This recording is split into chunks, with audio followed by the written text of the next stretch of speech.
You know what happened last night while you were sleeping? India just did something so massive that the entire global silver market is now on the edge of a cliff. 184 million ounces. In just 9 months, 129% surge. One country, one metal. And the Western banks, they have no idea what's about to hit them. Because what I'm about to show you in the next few minutes is not just about silver. This is about the entire financial system. And the clock? It's already ticking. Welcome, my dear friend, to Currency Archive, the only channel where we don't sugarcoat the truth, we serve it raw, with receipts. Now, before we go any further, let me ask you something. You've lived long enough to see currencies rise and fall, haven't you? You've seen governments make promises and break them. So if you value the truth, if you want to protect what you've worked your entire life to build, then do me one simple favor. Hit that subscribe button right now, because what we discuss here, this isn't entertainment. This is financial survival. And oh, tell me in the comments, where in the world are you watching this from? New York? London? Mumbai? Karachi? Let me know. Because this story, it affects every single one of us, no matter where you are. Between April and December of 2020, something extraordinary happened in global commodity markets, something that most investors completely missed. While the world was distracted by stock market fluctuations and cryptocurrency speculation, India quietly imported 184 million ounces of silver in just 9 months. To put this number in perspective, global silver mines produce approximately 800 million ounces every year. This means that one country, in 3/4 of a year, absorbed nearly 1/4 of the entire world's annual silver production, 23%, from a single nation. But the truly alarming detail lies not in the absolute number. It lies in the velocity of change. This 184 million ounce figure represents a 129% increase compared to the same period in the previous year. India more than doubled its silver imports. In 12 months, this is not gradual accumulation. This is not normal market behavior. This is strategic absorption. Analysts examining India's import data noticed something else. The buying did not slow down when prices rose. The buying did not pause during global economic uncertainty. The buying continued, relentlessly. This pattern reveals what economists call price inelastic demand, a situation where buyers continue purchasing regardless of price increases because they perceive the asset as essential. India has a population of 1.4 billion people, a rapidly growing middle class, and a cultural relationship with precious metals that spans thousands of years. Unlike Western societies that embrace digital banking and paper assets, Indian households have witnessed the collapse of empires. They have experienced currency devaluations. They have lived through economic chaos that erased paper wealth overnight. This collective memory runs deep. When an Indian family earns money, they do not automatically trust banks to preserve that wealth. They convert a portion into physical assets, gold for wealth preservation, silver for accessible savings. The Indian government released detailed import statistics showing that silver entered the country through multiple channels: official bullion imports, jewelry manufacturing inputs, industrial consumption, investment demand. Each category showed substantial growth. But investment demand showed the most dramatic increase. Ordinary Indian citizens were buying silver bars and coins at unprecedented rates. Not for speculation, not for trading, for protection. Economic analysts studying this phenomenon identified several catalysts. The Indian rupee experienced periodic weakness against major currencies. Inflation in food and energy prices accelerated. Global geopolitical tensions increased. And perhaps most significantly, Indian citizens watched Western central banks expand money supplies at historic rates. They observed the United States federal debt surpassed $36 trillion. They noticed that developed economies were financing government spending through monetary expansion. And they drew a logical conclusion. Fiat currencies are being systematically devalued. The response was rational. Convert depreciating paper currency into tangible assets with intrinsic value. But India's silver absorption creates a mathematical problem for global markets. If one country can consume 23% of annual mine production in 9 months, and if that country shows no signs of slowing its purchases, where does the silver come from? Global mine production is not increasing significantly. In fact, silver mine production growth has stagnated. Most silver comes as a byproduct of copper, lead, and zinc mining. When those base metal prices remain subdued, silver production does not increase. Even when silver prices rise, this means the supply side of the equation is relatively fixed. Meanwhile, demand is accelerating, not just from India, but from industrial applications. Solar panel manufacturing requires silver. Electric vehicle production requires silver. 5G infrastructure requires silver. Electronics manufacturing requires silver. Every technology that defines the modern economy requires silver. And now, India is removing nearly a quarter of global production from available supply. Every single year, market participants began asking uncomfortable questions. If India continues buying at this pace, if industrial demand continues growing, if investment demand from other nations follows India's example, where does the physical metal come from? The answer to that question lies in understanding the other side of this market, the supply side, and that is where the real crisis begins to emerge. Because while India accumulates physical silver, Western financial institutions have been doing something very different, something that creates enormous risk. They have been selling paper promises, derivatives, contracts, claims on silver that may not actually exist. And as India drains physical supply from global markets, those paper promises are about to be tested. There is a number that should terrify every financial analyst, but hardly anyone is paying attention to it. Registered silver inventories at the COMEX exchange in New York, the primary price discovery mechanism for global silver markets, have fallen to levels not seen in over a decade. Registered inventory represents physical silver bars that are available for immediate delivery. Bars that can be withdrawn by investors who demand physical settlement of their contracts. In early 2020, COMEX registered silver inventories stood at approximately 150 million ounces. By late 2025, that number had collapsed to under 40 million ounces, a 73% decline. To understand why this matters, one must understand how modern commodity markets actually function. The COMEX silver market trades hundreds of millions of ounces in paper contracts every single day. But the vast majority of these contracts are never intended for physical delivery.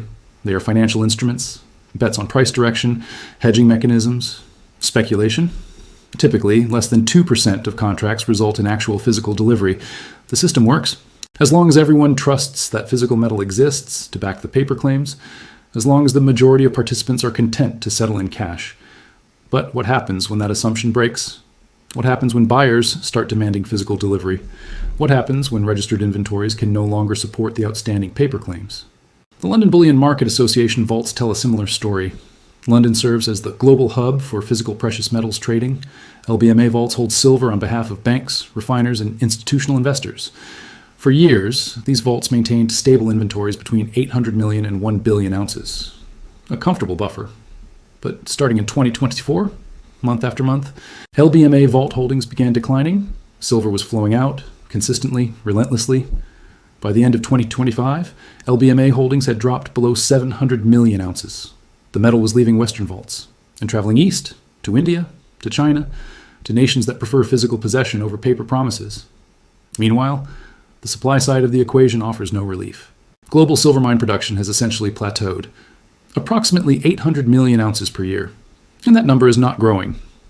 Here is why. 70% of all silver comes not from primary silver mines, but as a byproduct of mining other metals. Copper mines produce silver, lead mines produce silver, zinc mines produce silver, gold mines produce silver. This means that silver production is largely tied to the economics of these other metals. When copper prices remain moderate, mining companies do not significantly expand copper production, which means silver byproduct does not increase, even if silver prices rise dramatically. A copper mining company cannot justify building a new mine solely for the silver byproduct. The economics do not work. Primary silver mines exist, but they represent only 30% of global production, and developing new primary silver mines requires years of exploration, permitting, and construction. Capital expenditure in silver exploration has declined over the past decade. Mining companies have been reluctant to invest in new silver projects. The result? Supply is structurally constrained, but the demand picture grows more complex. Industrial consumption of silver now exceeds 500 million ounces annually. This is not investment demand. This is not jewelry. This is industrial consumption. Manufacturing processes that physically consume the metal. Solar panels require silver paste for photovoltaic cells. Each panel contains approximately 1/3 of an ounce. Global solar installation capacity is expanding exponentially. China alone installed over 200 gigawatts of solar capacity in 2025. That requires tens of millions of ounces of silver. Every year, electric vehicles contain significantly more silver than traditional automobiles. Each EV uses approximately 1 ounce of silver in various electrical components. Global EV production surpassed 15 million units in 2025. That is 15 million ounces of silver. Consumed, not recycled, not returned to the market. Consumed. The 5G telecommunications build-out requires silver in antenna systems and circuit boards. Electronics manufacturing depends on silver's unmatched electrical conductivity. Medical applications use silver's antimicrobial properties. Every technology that defines the fourth industrial revolution requires silver. Now consider the mathematics. Annual mine production, 800 million ounces. Industrial consumption, 520 million ounces. India's recent import pace, 245 million ounces annually, if sustained. That alone totals 765 million ounces, leaving only 35 million ounces for jewelry, silverware, and global investment demand. The deficit is not theoretical, it is mathematical, it is structural, and it is accelerating. Geopolitical factors compound the supply risk. The top silver-producing nations are Mexico, China, Peru, Chile, and Australia. Mexico produces approximately 190 million ounces annually. But Mexico has been experiencing increasing resource nationalism, discussions of export restrictions, demands for domestic processing. China produces approximately 110 million ounces, but China is also the world's largest consumer. Chinese domestic demand absorbs all domestic production. And then some. Peru faces ongoing political instability. Mining operations have been disrupted by protests and regulatory uncertainty. Supply chains remain vulnerable. Refining capacity presents another bottleneck. Silver must be refined to specific purity standards for different applications. Investment-grade silver requires 0.999 fine purity. Industrial applications often require even higher purity. Global refining capacity is concentrated in a handful of facilities. Any disruption to these refineries creates immediate supply constraints. In 2024, a major Swiss refinery experienced a temporary shutdown. The impact on global supply chains was immediate and severe. Premiums for physical silver spiked. Delivery delays extended to months. The fragility of the system became apparent. Western central banks and governments once held substantial silver reserves. The United States government held billions of ounces in strategic reserves during the mid-20th century. Those reserves are gone, sold decades ago when silver was considered a relic. There's no strategic stockpile to stabilize markets during a supply crisis. No government reserve to release during shortage. The buffer has been eliminated, as India continues absorbing 25% of global production, as industrial demand continues growing. As Western vault inventories continue declining, a critical question emerges: where is the physical silver going to come from? The answer that market analysts are beginning to whisper is that it cannot come from anywhere. Because it does not exist, not in the quantities that paper markets claim. And when that realization spreads, when investors begin demanding physical delivery, when the gap between paper claims and physical reality becomes undeniable, the consequences will be catastrophic. For those holding paper promises instead of physical metal, in November of 2025, something unprecedented occurred in gold options markets. Trading desks at major financial institutions noticed an anomaly. Call options with a strike price of $20,000 per ounce for gold were being purchased in extraordinary volumes, not by retail speculators, not by inexperienced traders chasing lottery tickets, but by sophisticated institutional players, hedge funds with billion-dollar portfolios, family offices managing generational wealth, entities that do not gamble, they position. At the time this buying began, gold was trading near $2,800 per ounce. The $20,000 strike price represented a 614% increase. In traditional options theory, such deep out-of-the-money calls should be nearly worthless, dismissed as fantasy. Yet the open interest in these contracts exploded. Millions of dollars flowed into call options that would only profit if gold increased sevenfold. Smart money was not speculating. Smart money was preparing for an event they believed was not only possible, but probable. The implications for silver become clear when one understands the historical relationship between these two metals. For centuries, gold and silver have maintained a mathematical relationship, the gold-to-silver ratio. This ratio measures how many ounces of silver are required to purchase 1 ounce of gold. Throughout most of human history, this ratio averaged between 15:1 and 20:1. 15 to 20 ounces of silver equaled 1 ounce of gold. In 1980, during the Hunt brothers silver squeeze, the ratio briefly touched 17:1. In 1991, it averaged 60.1. In 2011, during the last major precious metals rally, the ratio reached 32.1. But in recent years, the ratio has become severely distorted. In 2020, the ratio spiked to 120.1, 120 ounces of silver to buy 1 ounce of gold.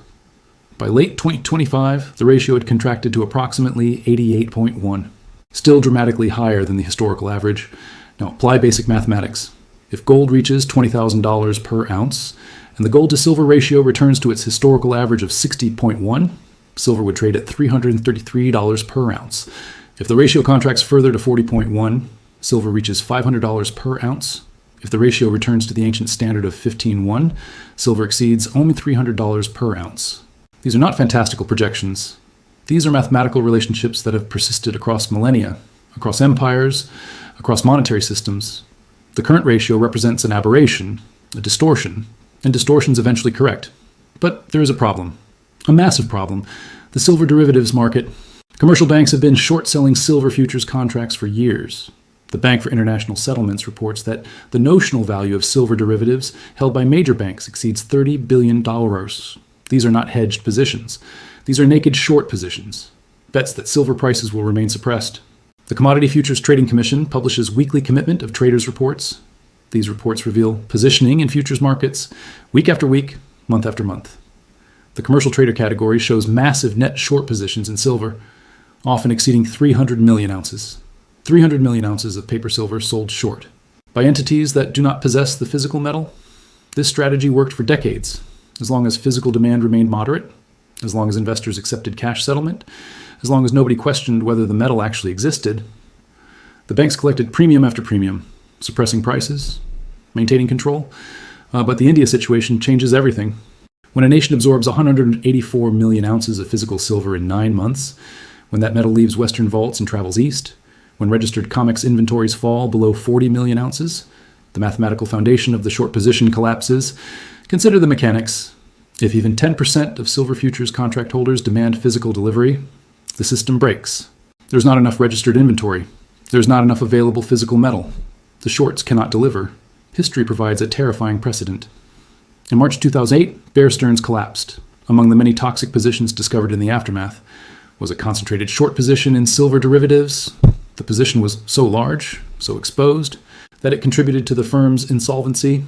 JP Morgan acquired Bear Stearns and inherited the silver short position. For years afterward, JP Morgan faced investigations and fines related to precious metals market manipulation. In 2020, JP Morgan paid $920 million to settle charges of spoofing and manipulation in precious metals markets, the largest such settlement in history. But the positions never fully unwound. They were transferred, distributed, hidden across balance sheets. In 2023, Credit Suisse failed. During the forensic examination of their derivative book, analysts discovered substantial exposure to precious metals derivatives, positions that were underwater, positions that could not be hedged, positions that contributed to the bank's collapse. The pattern repeats. Major financial institutions maintain derivative positions that exceed their ability to deliver physical metal. They rely on the assumption that physical delivery will never be demanded, that the system will remain theoretical, that paper will remain acceptable. India's physical buying invalidates that assumption. The London over-the-counter precious metals market operates differently than regulated futures exchanges. It functions on trust, on relationships, on unallocated accounts where clients do not own specific bars. They own claims, promises. The LBMA estimates that the London market trades approximately 20 billion ounces of silver annually in unallocated form. 20 billion ounces. Yet total above-ground silver inventories globally are estimated at approximately 2 billion ounces, a leverage ratio of 10.1. 10 paper claims for every physical ounce. This leverage works during normal times, when participants trust the system, when nobody asks for physical delivery. But what happens during a crisis of confidence? What happens when clients simultaneously demand conversion from unallocated to allocated accounts? What happens when they want their specific bars? The 2008 financial crisis provides insight. During the Lehman Brothers collapse, investors who believed they owned physical gold and silver in unallocated accounts discovered they were unsecured creditors. Their metal claims were subordinated to other debts. They received pennies on the dollar. If they received anything at all, the legal structure of unallocated accounts offers no protection, no guarantee, no recourse. Regulatory frameworks remain inadequate. The Commodity Futures Trading Commission has attempted to impose position limits, rules that would restrict how many contracts a single entity can hold short. These rules have been delayed, watered down, challenged in court. Banks argue that position limits would impair their ability to provide liquidity. But the real reason is simpler. Position limits would force them to close positions they cannot close, without creating a price explosion. The convergence is undeniable. Institutional investors buying $20,000 gold calls, India draining physical silver from global markets, commercial banks holding massive short positions, COMEX inventories at decade lows, LBMA vaults showing sustained outflows, historical gold to silver ratio at extreme levels. Each data point alone might be dismissed, but together, they form a pattern that suggests the derivatives market is not pricing in reality. It is pricing in hope. Hope that physical demand moderates, hope that India stops buying, hope that investors remain content with paper claims, hope that nobody demands delivery, but hope is not a strategy, and the mathematics are absolute. When physical supply cannot meet paper claims, when the gap between derivative positions and available metal becomes undeniable, price discovery fails, markets dislocate, and those holding paper promises discover they own nothing at all. The United States federal debt crossed $36 trillion in late 2025, a number so large it has lost meaning for most people, but the debt itself is not the primary problem. The problem is the cost of servicing that debt. Annual interest payments on U.S. government debt exceeded $1.2 trillion, more than the entire defense budget, more than Medicare spending, more than any discretionary spending category, and rising. When interest rates were near zero, governments could borrow endlessly without consequence. But interest rates are no longer near zero. The Federal Reserve raised rates to combat inflation. And now the government faces a mathematical trap. They cannot significantly reduce spending without triggering economic collapse. They cannot raise taxes enough to close the deficit without destroying growth. They cannot allow interest rates to rise further without making debt service impossible. There is only one option remaining, the option that every government in history has eventually chosen: monetary expansion, printing, devaluation. The Federal Reserve balance sheet, which stood at $800 billion before 2008, exceeded $8 trillion by 2025. A tenfold increase. The European Central Bank followed the same path. The Bank of Japan has been printing for decades. The Bank of England expanded its balance sheet dramatically. Every major central bank is engaged in the same policy because they have no alternative. Currency devaluation is not a risk. It is official policy, disguised with technical language, quantitative easing, asset purchases, liquidity provision. But the reality is simple. They are creating new money to pay old debts and diluting the purchasing power of every existing unit of currency. Informed observers understand this dynamic, which explains why certain nations are responding strategically. China has been accumulating gold reserves for over a decade. Official reported reserves exceed 2,300 tons, but independent analysts believe actual holdings are significantly higher. China does not report purchases in real time. They announce accumulation years after the fact. Russia increased gold reserves dramatically before Western sanctions. When sanctions froze Russian dollar reserves, gold reserves remained accessible, usable, valuable. The lesson was not lost on other nations. India's silver accumulation is not isolated behavior. It is part of a broader strategy, converting depreciating fiat currency into tangible assets. Assets that cannot be frozen by foreign governments.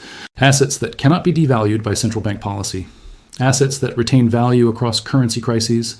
The BRICS nations, Brazil, Russia, India, China, South Africa, have been discussing alternatives to dollar-dominated trade for years, initially dismissed as aspirational rhetoric, but concrete actions have followed. Bilateral trade agreements settled in local currencies, currency swap arrangements bypassing the dollar, discussions of commodity-backed trade mechanisms, and consistent accumulation of physical precious metals. This is not coincidence. This is coordination, strategic positioning for a multipolar monetary system, where the dollar no longer serves as the universal reserve currency, where hard assets provide the foundation for trade settlement, where nations holding physical metal have negotiating power. The industrial strategic dimension adds another layer. Silver is not just a monetary metal, it is a critical industrial material, essential for technologies that define economic and military power. Solar energy infrastructure requires silver. Nations seeking energy independence need silver. Advanced weapon systems use silver in targeting systems and electronics. Satellite technology depends on silver's unique properties. Communication networks require silver. A nation without access to silver cannot build the infrastructure of a modern economy, cannot develop advanced military capabilities, cannot compete technologically. China recognized this decades ago. China dominates rare earth metal production, not because rare earths only exist in China, but because China strategically invested in refining capacity, secured supply chains, and now controls materials essential for global manufacturing. China applies the same strategy to silver. Domestic production is consumed domestically. Strategic reserves are accumulated. Exports are restricted. India appears to be following a similar playbook. Import physical silver while available. Build domestic refining capacity. Secure supply for future industrial needs. Position for a world where access to physical materials determines economic power. The banking sector faces catastrophic exposure if precious metals prices dislocate. Major banks maintain derivative positions across their trading books, positions that assume stable, predictable price movements, positions that assume physical delivery will never be demanded, positions that assume the current monetary system remains intact. If gold reaches $20,000 per ounce, if silver follows to $500 or higher, banks holding short positions face losses measured in tens of billions of dollars. But the exposure extends beyond direct precious metals derivatives. Banks hold portfolios of government bonds, bonds denominated in currencies that are being systematically devalued. When currency devaluation accelerates, bond values collapse, banking capital ratios deteriorate, solvency comes into question.